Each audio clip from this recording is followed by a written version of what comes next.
Welcome to The Bridge. We are a show which connects East and West. My name is Jason. Today with us, we have a very special guest.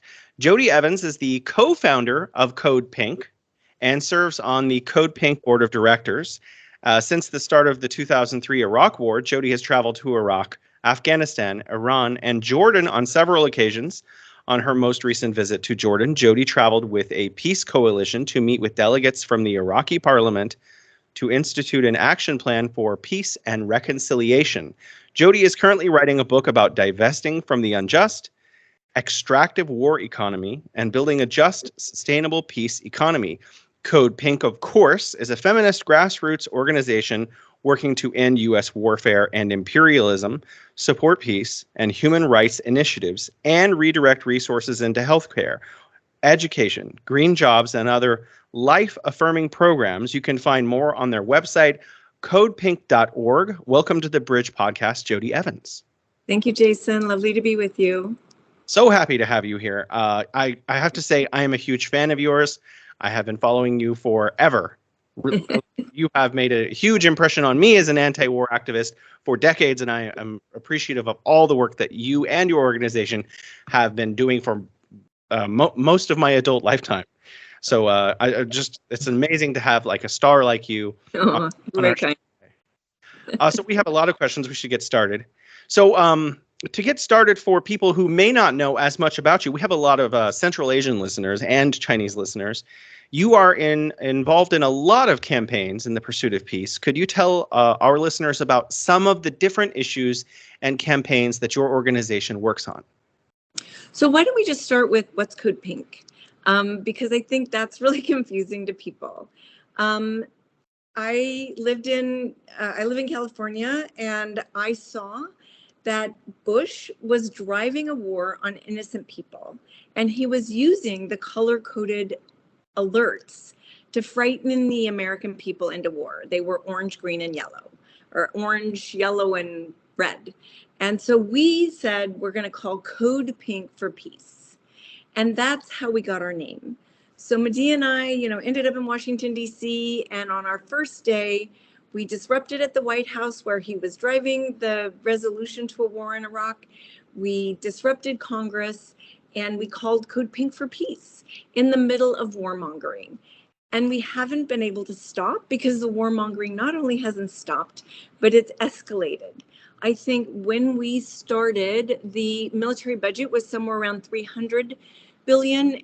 This year, it's $1 trillion. So, and it's devastating. And it's about greed. It's about the rich getting richer. So, we've literally been trying to stop this warmongering, because we know that it affects innocent people, which is why we were there in the first place. That what war kills, weapons kill, and they not only kill, but war is the greatest contributor to climate change.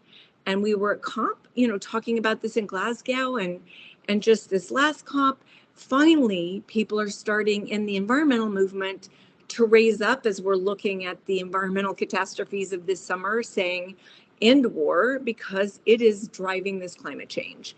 So all our work is usually to disrupt the warmongering message that is the propaganda of Western media.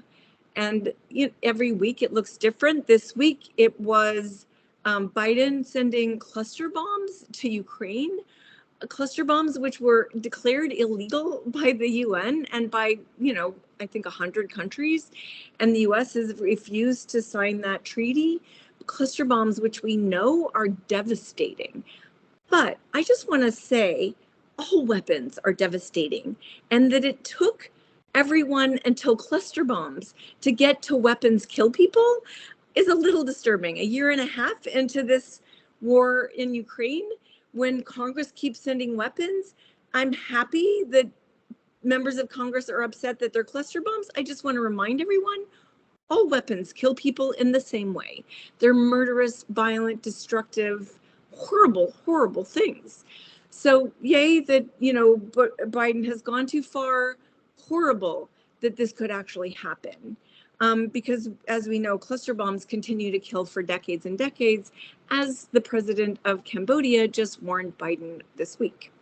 Another thing is Biden just appointed a warmonger on steroids, Elliot Abrams, who has been responsible for so much war and devastation and death and lying. And I mean, literally a war criminal that should be in jail, to a new post. So we're like protesting that.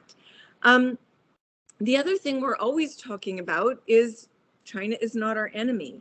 Just the last couple of weeks, I was in Congress where we have a committee that's literally a committee against China. This has never happened in the history of the United States, where a committee has been created, a bipartisan committee that is to take on China. And so it's, you know, back in the 50s in America, we had a McCarthy committee that was really violent and horrible. I would say this is our modern day form of a McCarthy committee. So after I got back from my last trip in China, and I saw China, what it was doing and what this committee was doing, and they're so far away from each other that I wanted to go to each member, all the 30 members on the committee, and do a teach-in on China, since they lie about China. So in each one of their offices, I delivered like 4,000 signatures and did a teach-in on China. In one of the members' offices, outside of the office, was a big giant sign, you know, big as like 24 by 36, that said China had a spy base in Cuba. So I took the sign in to the office and I said, "This is a lie. You're lying." And they said, "No, that's not a lie." I'm like, "Yes, it's a lie." Even the media came out and said it's a lie. You know, the media tells lies and then they come out and say they're not a lie, but everybody uses a lie as facts. It's part of the, like, we'll apologize, you know, instead of tell the truth, we'll just apologize for the lie once it's out there. Kind of like this, the spy balloon was a lie and the military had to come out and say that was a lie. We all knew that was a lie. I mean, that's why it was a joke, because everybody knew it was a lie, but members of Congress and the military. Of course, they were using it as a tool. But here in this outside of this member's office of Congress, he's lying about a spy base in Cuba.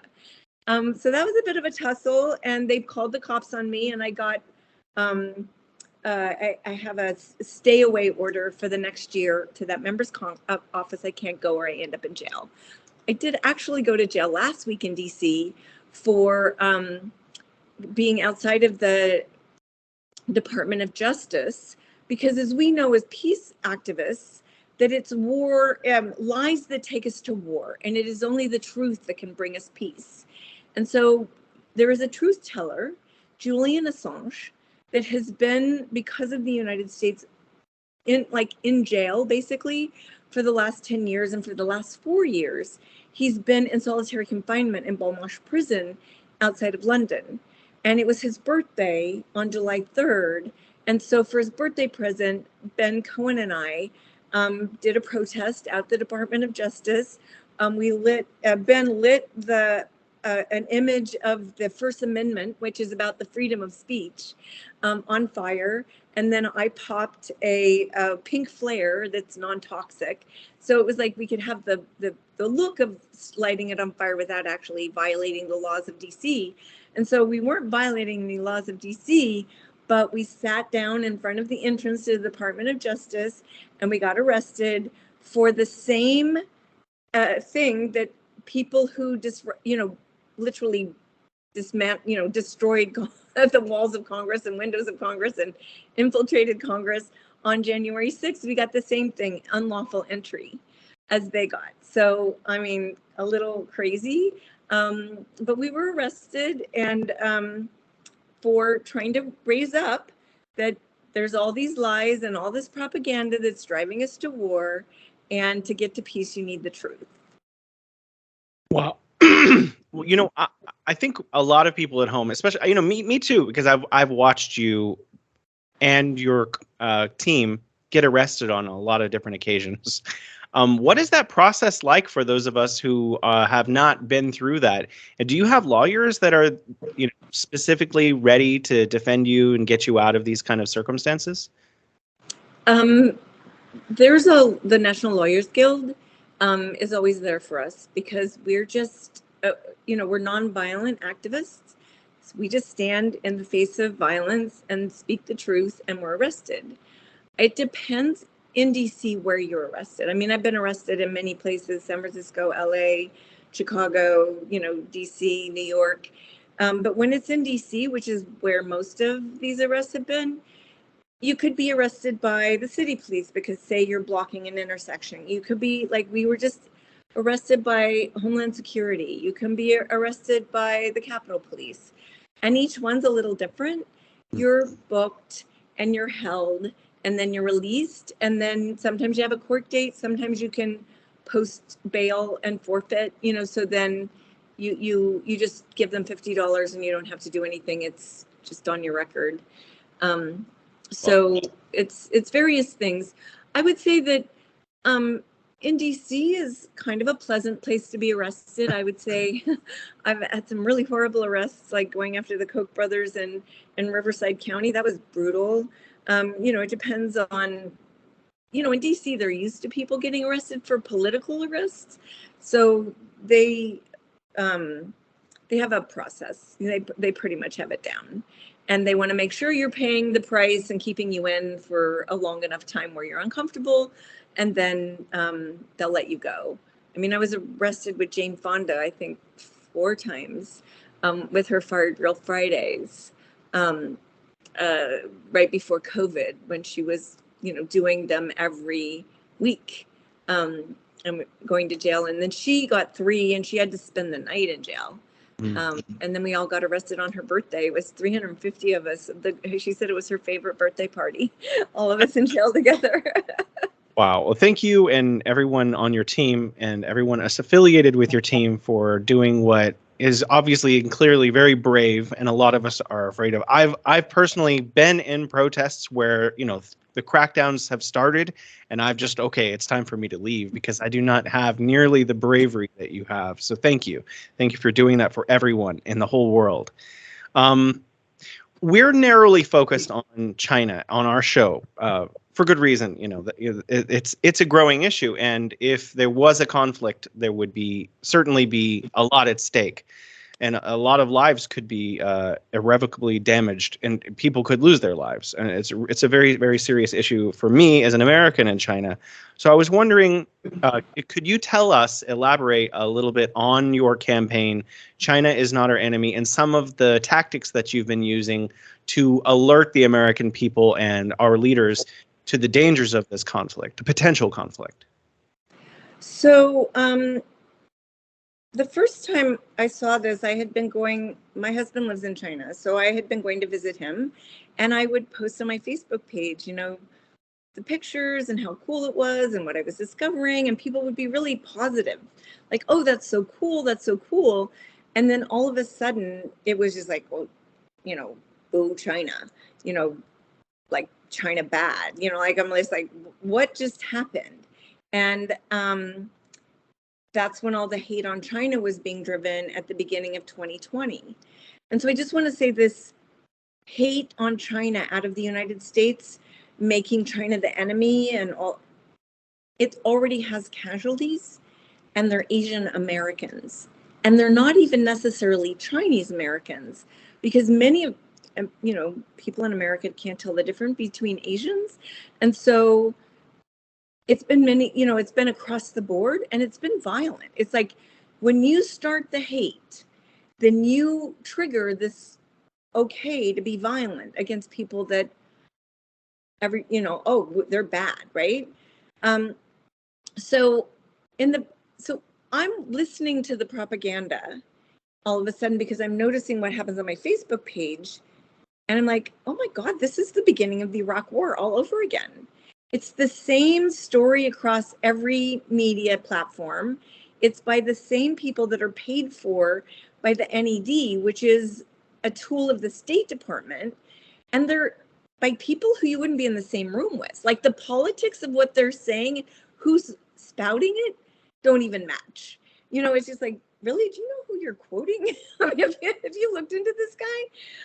And it's only a few voices, and they're not from the region, so it's very manufactured, and you're not hearing voices from the region that are actually from the region or that are talking rationally. So I'm just like, whoa, here we go again. More propaganda on steroids that wants you to hate somebody. That's how we went to the Iraq War, and that's where we are again. So that's when I said, wait, China's not our enemy. We need I mean, at the time, I was just like, we need China to cooperate. There's a planet that's going down in flames. If we don't cooperate with China and learn together, and here are the two largest economies, we need to be working together. And this was 3.5 years ago, and I'm just, wait, you guys, stop. And immediately what I could see is they were trying to weaponize the hearts and minds of progressives, using human rights, using Hong Kong, using Taiwan to be the vanguard for a war on China. I was like, wait, those are my peeps. I've got to take them off of being used for war. So originally for the first year, it was just like teaching people, wait, why are you believing this? Don't you see this as hate? Don't you see it's manufacturing war? Please do better research into all of this. Like, please understand the depth. And then I saw, oh, those are just weeds they create to get us caught in the weeds, and then strangle us with weeds. And then I was just like, I'm not going in the weeds anymore. China is not our enemy, is all I'm going to say. Because if you want to make China our enemy, you are pushing war. And war is the greatest contributor to climate change. US war on China is, the thought of it is devastating. Just the thought of it is devastating. And people are already paying the price of this war, including every day we see another sanction on China. Where does the United States get the right to sanction China? On what basis? Nobody questions that. Who's the United States? What, this little tiny 4% of the world gets to tell, this 20% of the world what to do? I mean, how are we all agreeing to that? That in itself is irrational. I mean, that they get to put the head of a company from China in jail? Why? Who said that's okay? And then it drives hate and it drives suspicion, and all these stories like, wait, I go to China.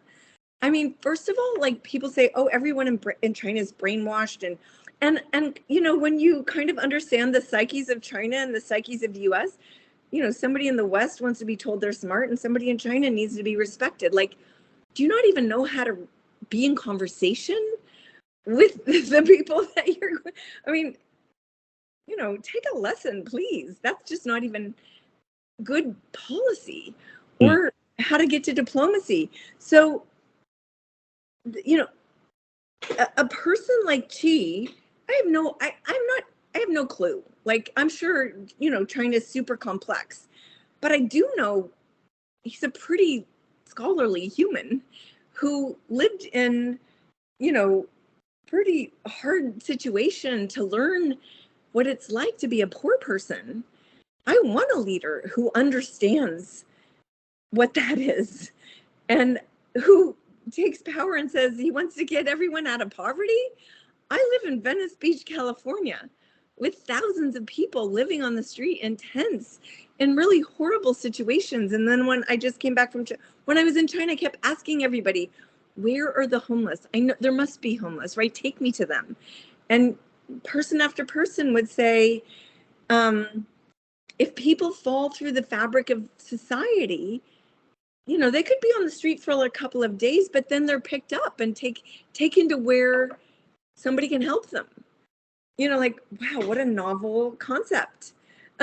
So I went to Dali, a place where there was a toxic lake that had been made toxic, and where she went and said, you got to fix this. And now it's potable water, and the happiest people I ever met on the planet. Like, when I talked to the Bai women, they're like, my standard of living has got up 6 times in 10 years. I'm like, okay, I get it. That makes a lot of people in America pretty happy too. The standard of living of a worker in the United States since 1970 hasn't gone up at all. You could argue it's gone down. So, it just, everybody's talking about China except somebody who's been to China. I talk to more like capitalists that love China than like people who read the propaganda in the news, they're people who actually go to China and have been living there or have family there, or, they're listening to it and going, what China are you talking about? And how racist is that you're suggesting everyone in China's been brainwashed? That's racist. Really? Are you not understanding your own brainwashing that makes you make that statement? So it's been 3.5 years of my own learning, my own unpacking. I mean, I would say in the beginning, all I knew was that it sounded like the war to Iraq. I knew very little about China myself. I didn't know anything really. I just knew, wait, they're trying to go to war on China. I got to stop that. So that's why I called it China's Not Our Enemy. And in the process, I've had conversations on YouTube with people who knew more than I did, the people who could share with my audience, like, what is China? What's the history of China? What should we know about China that we don't know? What do we not know about the relation, that Taiwan is part of China, and how, even Biden says there's a one China policy, even though he then's trying to start a war using Taiwan, like he started a war using Ukraine. I don't, and Taiwan, people in Taiwan are like, we don't want to be Ukraine. That are kind of smart about like, we don't want to get in the between a great powers war. So it's just, we all need to be friends on this planet right now in this time where the climate, where we're living through a summer and a winter of hell. People on the southern hemisphere, I mean, it's snowing in, South Africa this week, and people in in Phoenix, I think it's 120, it was 120 degrees or something in Phoenix. And then you've got Vermont underwater with, rains. And I mean, it's climate catastrophes are happening. One I really want to mention is one of the things the United States has done is circle China with 250 military bases, missile bases, and Jeju Island in South Korea, one of the most beautiful places on the planet, to turn it into a military base and destroy a pristine ecosystem that's appreciated by all these people. That's a violence. That's already violence. But in Guam, here you have a beautiful Chamorro people where their island and this pristine ecosystem and the burial grounds of their people are being destroyed to make a missile base. And they're fighting against it and no one's listening. I mean, even the New York Times did a cover story on their Sunday paper about the devastation to the Chamorro people in Guam. Well, let me just say, Guam, these people are also on the front lines of climate change. They just had a tsunami that, swept the island and destroyed villages, and they couldn't be on the internet, and they didn't have potable water, and people couldn't get to where they lived and where their families were, already devastated by climate change. Yet they're being used to be the front lines of a war, the United States war on China. And I just want to say, this is a U.S. war on China. Because what the U.S. and the people that are driving this war don't understand in their stupid statements is that, look at China. Who has a peace plan for Ukraine? China. Who negotiated a peace with, the Sunni and the Shiite? Like, people never thought that was possible? China. A 3,000-year-old history with a commitment to peace. They burned all their ships when Westerners went out and colonized people of color. China burned their ships and instead decided to be committed to trade and peace and their own people. I mean, the fact that they're driving a story that China wants to take over the world means they don't understand China. There is nothing in China's DNA that I have studied that shows anything like that. They don't want to do that. That's not in their interest. They want to take care of their people. And in the way they took their own people out of poverty, they're taking those patterns to Africa and other places that need to be developed and using that same learning to help other people out of poverty. I mean, a United States capitalist went to China to understand how China took everyone out of poverty. He hired an Emmy award-winning filmmaker. He took him to China. They took a lot of footage. They came back and edited in the United States, got PBS, which is funded by the American taxpayer money, to produce the video. And then they showed it one time and have now censored it because, oh my God, it makes Beijing look too good. So here we are with the truth that we're not allowed to see as Americans because, God forbid, it tells the truth about Beijing instead of the propaganda lies. It would disrupt the propaganda, and you can't see it if you're an American because it's been censored. So, you know, when I always look at when people are covering up the truth, then I know there's a smoking gun behind that. And that's what you see when there's so much distortion around China. I mean, I'm sure China's not perfect. I'm sure China's government is not perfect. I'm pretty sure, you know, no government is perfect and they're pretty gnarly, all of them. You know, that's a given. But the fact that you're like driving all these lies and hiding any truth and then saying China does that, you know, like you're making it, you know, pretty thin eggshell that I have to crack with the stuff that I'm sharing. Because when you just start listening to the people that we're bringing on, people go, oh my God, why am I being lied to? And that's the question. Why am I being lied to? And I think that's really what the campaign, China's Not Our Enemy, is about. And then we use the opportunities like, you know, going to the China committee, which is meant to drive war on China, like exposing their attacks on TikTok, you know, like talking about Guam as here's the front line. Let's talk about human rights. What is the United States doing to human rights of the people in Guam? If you want to play that game, let's look at this, you know, where we can actually affect human rights is in the United States. I can't affect the human rights violations of China. I can't even affect the human rights violations of my home country. What crazy notion does anyone in America think they're going to have an effect on China and its human rights? They can't stop cops from killing Black people in the United States, or, you know, they didn't stop torturing, you know, Muslims. Or how about the fact that the United States has just murdered 1,500,000 Muslims? Iraq, Syria, Yemen, Libya. Let's talk about what we've done. Afghanistan. You know, I almost feel like the U.S. military well, first of all, they make a lot of money. There's a lot of people that make a lot of money on these wars, so they're driving it for sure. But I think they just don't want to talk about it. And look what they did to Afghanistan. And then, you know, and of course, like, let's have a war on Ukraine so we can Russia, so then we can go at China. I mean, backfire. I mean, they're already in a quandary over how they back out of Ukraine now, because they had no idea what they were doing. In the meantime, how many innocent Ukrainians have died?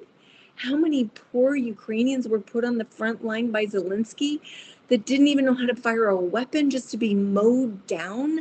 If we want to look at what looks horrible, to me, that's horrible. That's horrible. So, you know, like, let's be careful at how we get used by the stories out of the Pentagon and the stories that are coming out of the White House. Let's just not be used. Let's look deeply into what's really being said and know that if we want to live on this planet, we should be leading on peace. We should be asking the questions of, where is this story taking us? Is it taking us to connectivity? Is it taking us to relationship? Or is it separating us?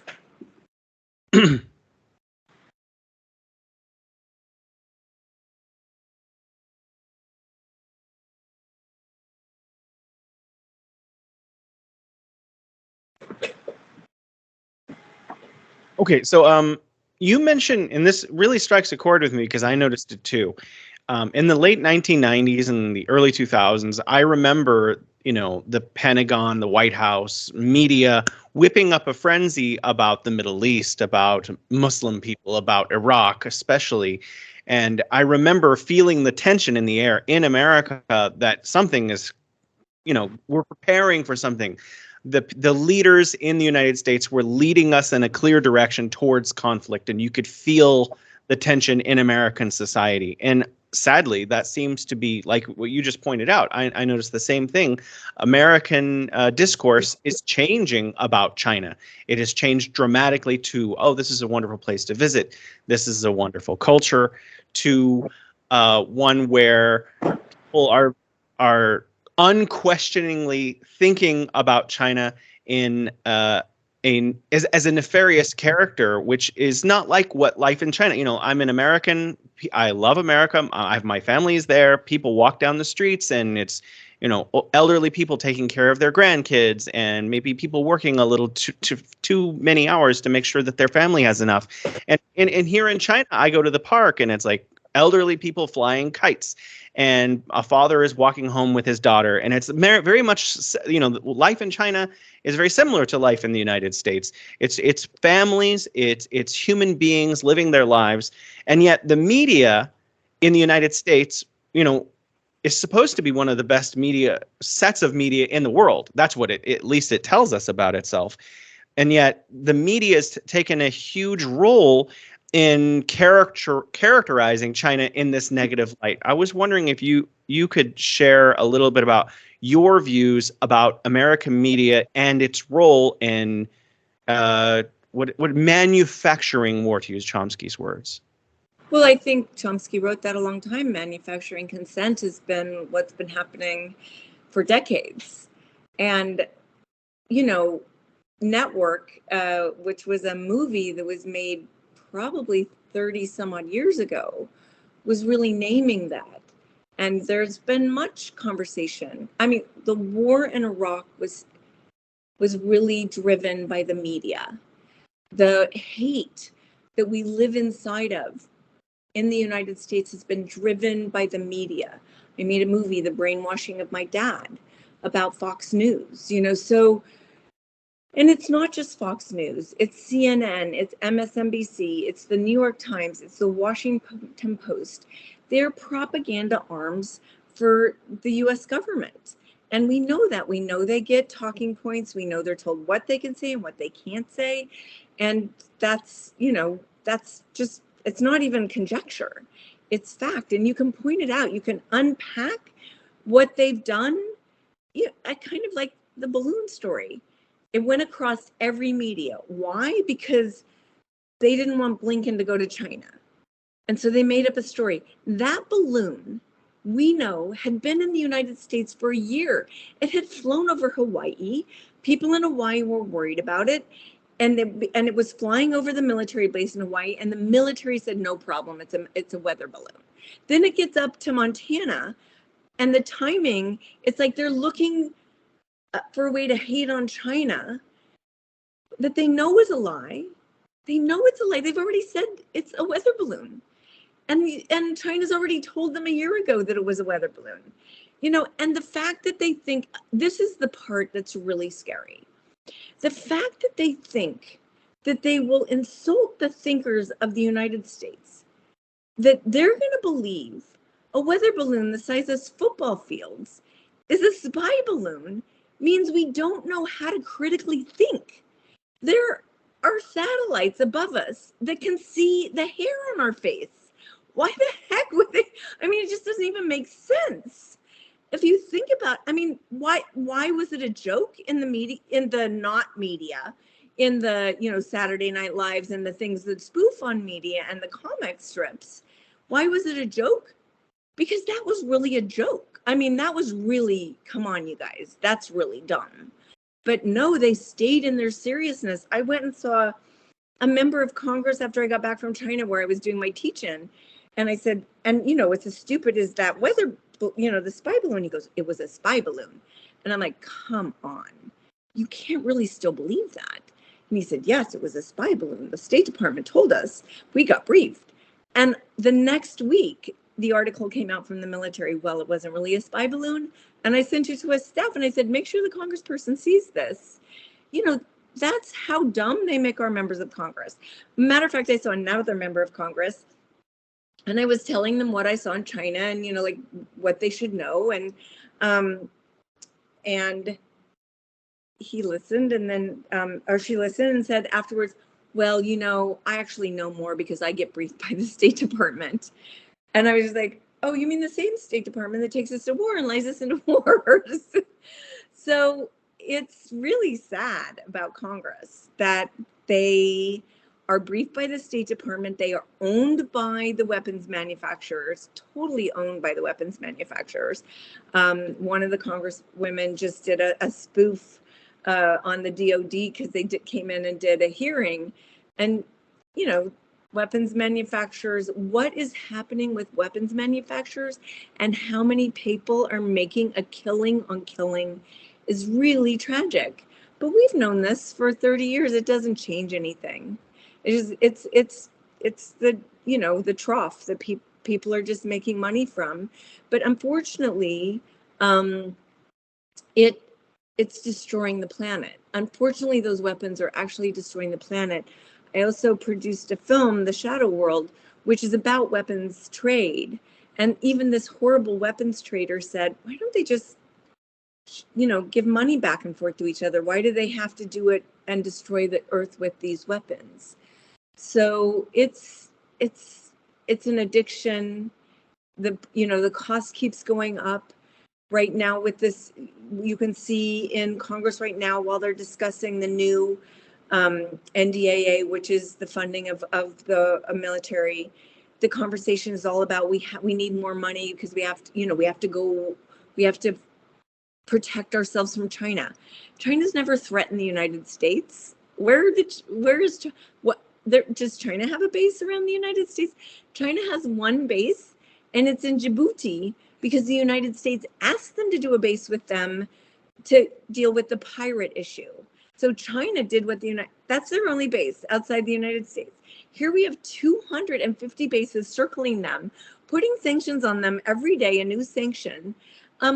This is a United States war on China that is already happening.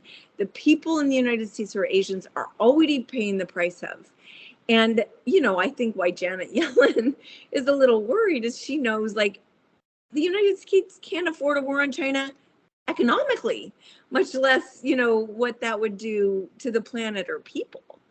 And China, as we see, kind of is more level-headed in their, procedure, moving forward and saying things. And I think the U.S. has really provoked it in a way that it would have been happy to be how the relationship has always been.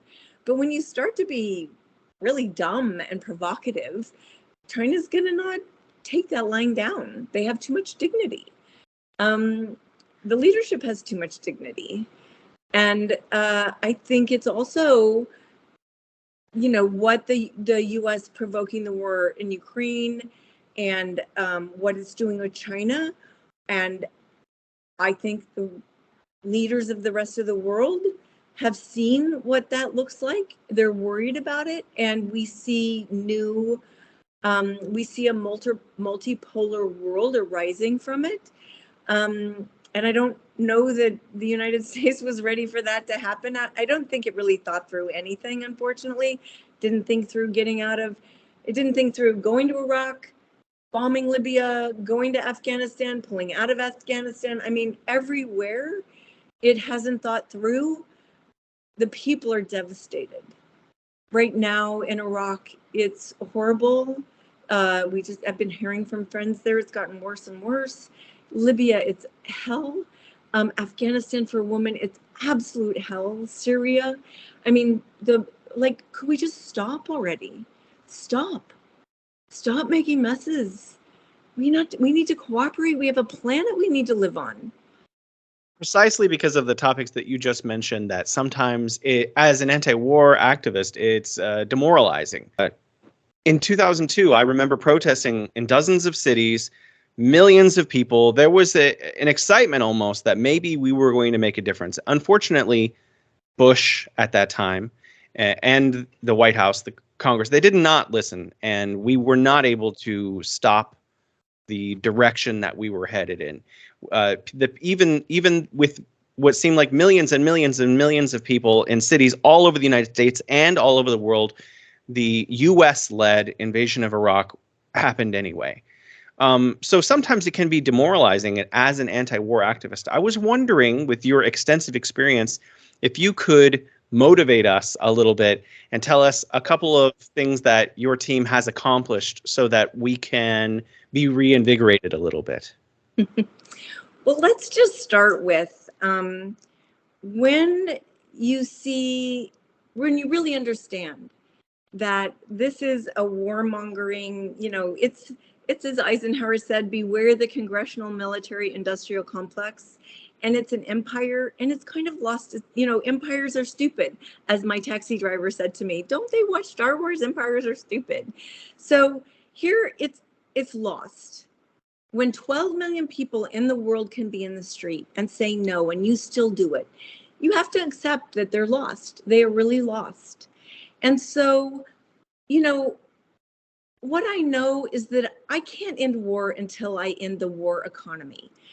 Basically, the war economy is the extractive, destructive, oppressive economy, which is capitalism.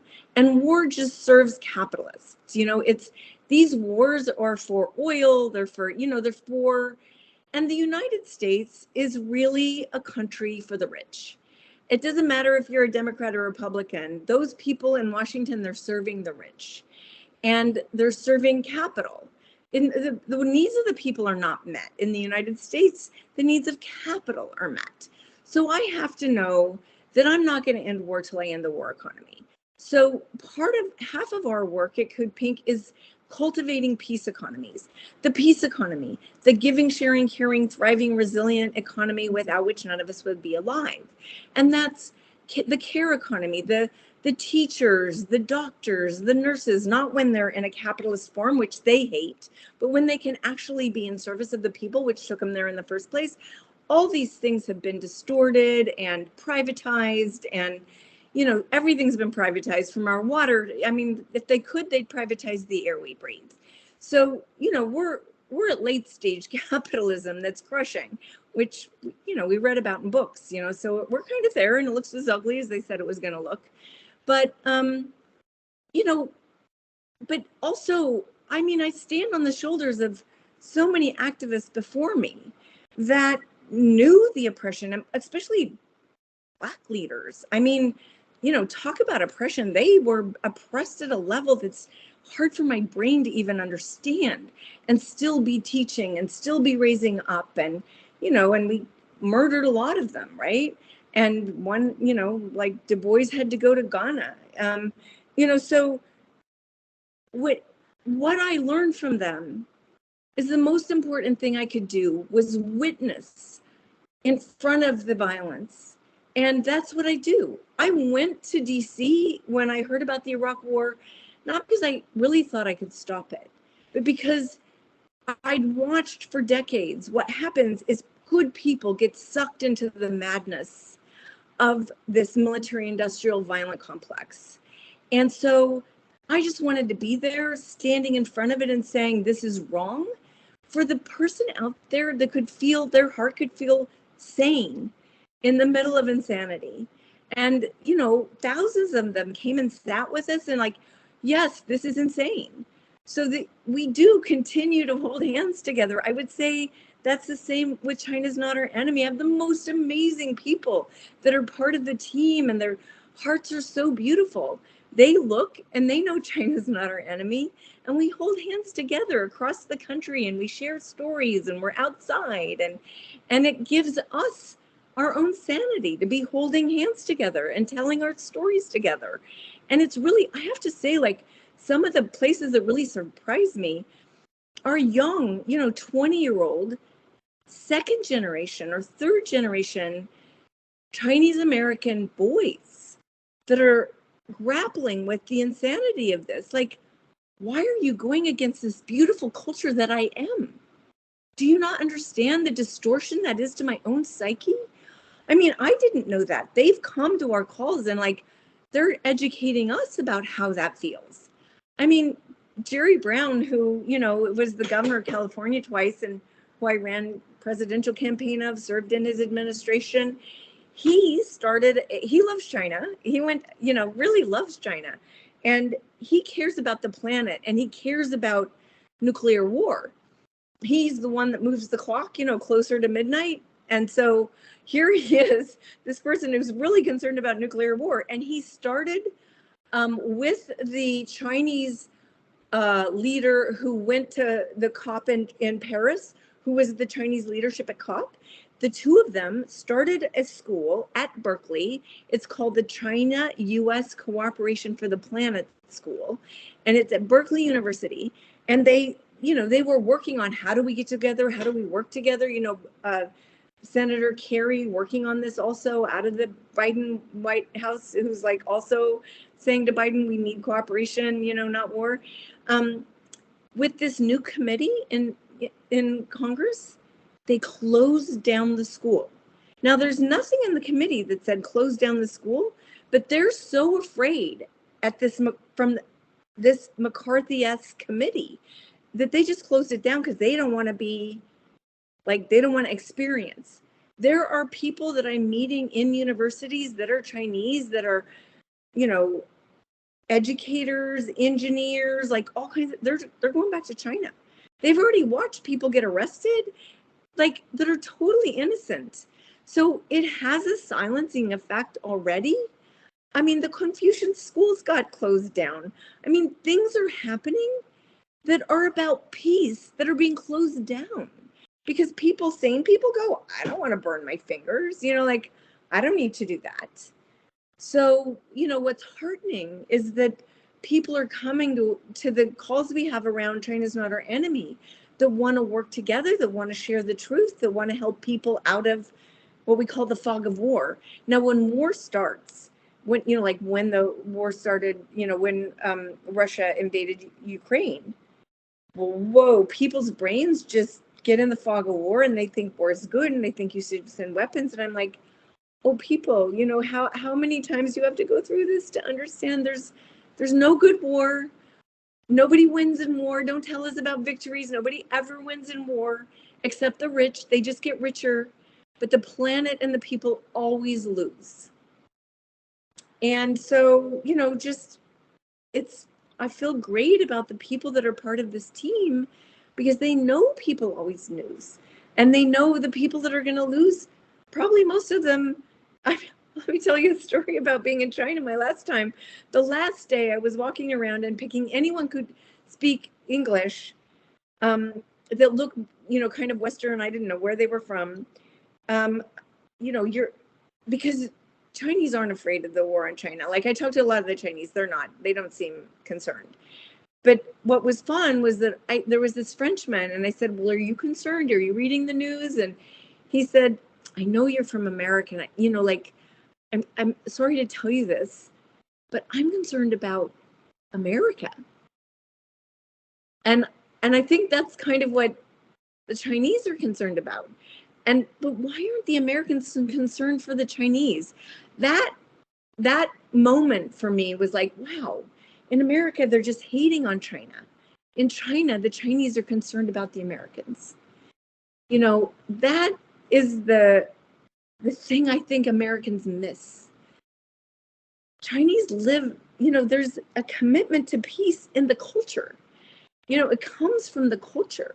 It comes from being able to not be an individualist, but that you are the planet, you are your community, you are your country, you are your family. You're not just you.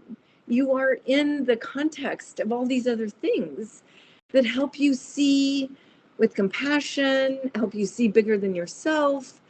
And I think for these stories that I hear from people, like, oh my God, when I say nice things about China, people tell me, oh my God, you work for the Communist Party of China and you're like an idiot and don't you know? And I'm like, wow, is that, you really want to say I'm the one brainwashed?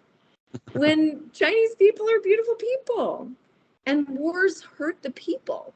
Wars are driven by the people in power who never fight in the war, and who dies are the people. And we're all people.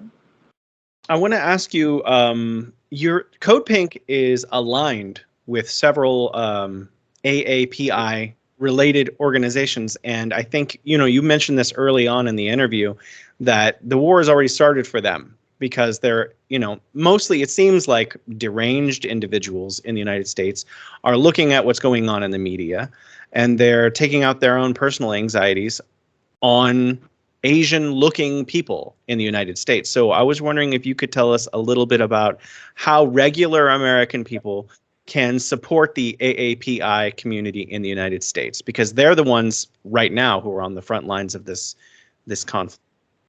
Yeah, it's like, don't be used by the hate, because when you're used by the hate, then that's going to affect Asian Americans first.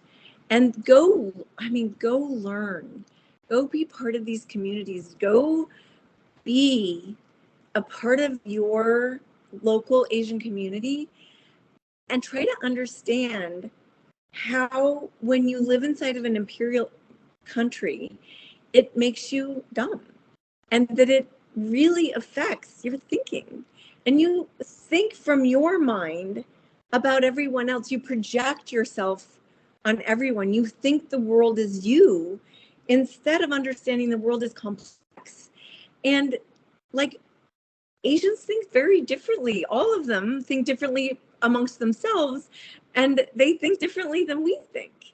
And unpacking that would be the first step to really, because what I am also learning in this process is how racist we have been to the Asian communities that are in the United States. And that's painful for me to realize that I learned that late.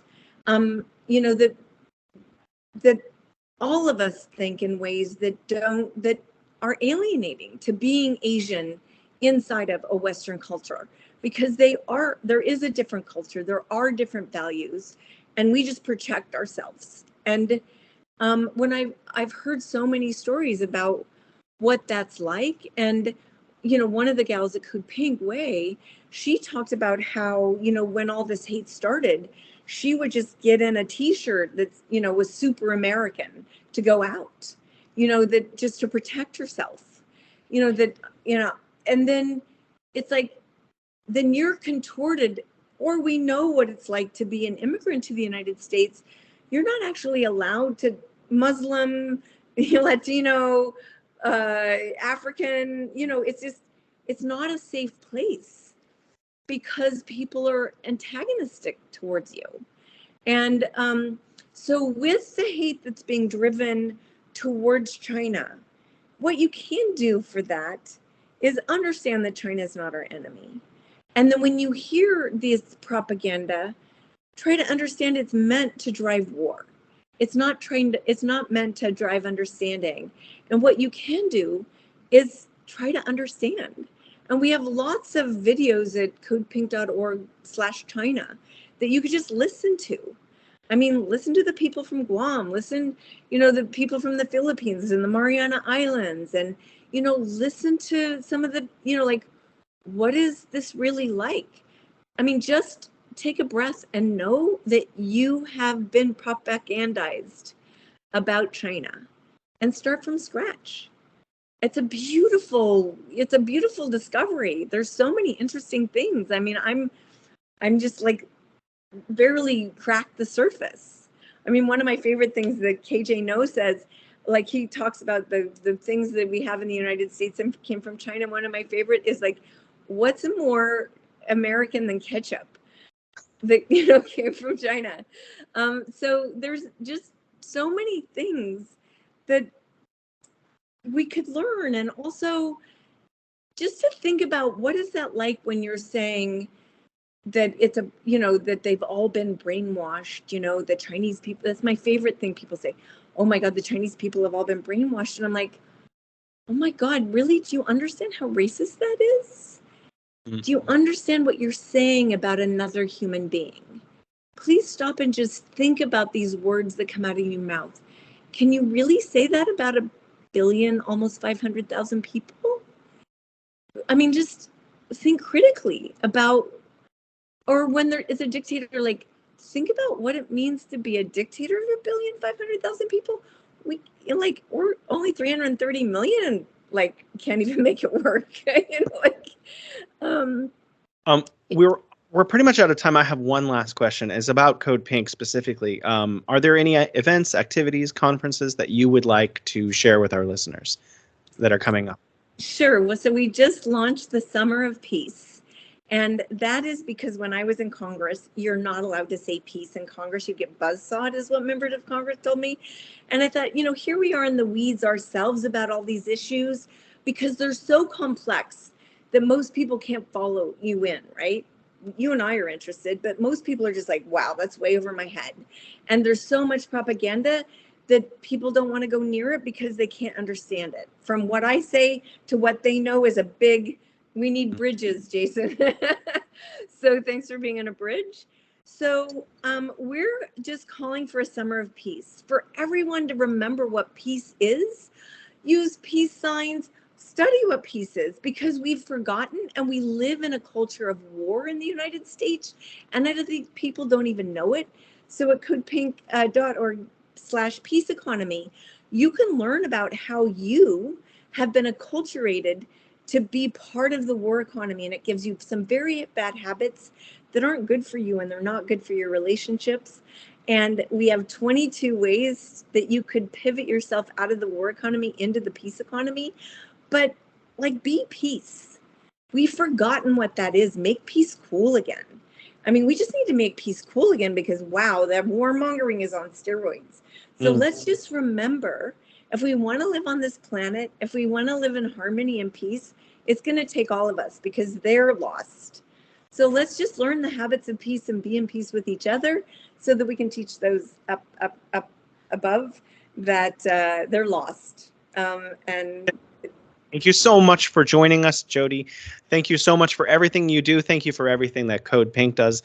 You have a lot of fans, including this show, and I thank you for taking time out of your very busy schedule for us. Thanks for having me. Peace. Peace.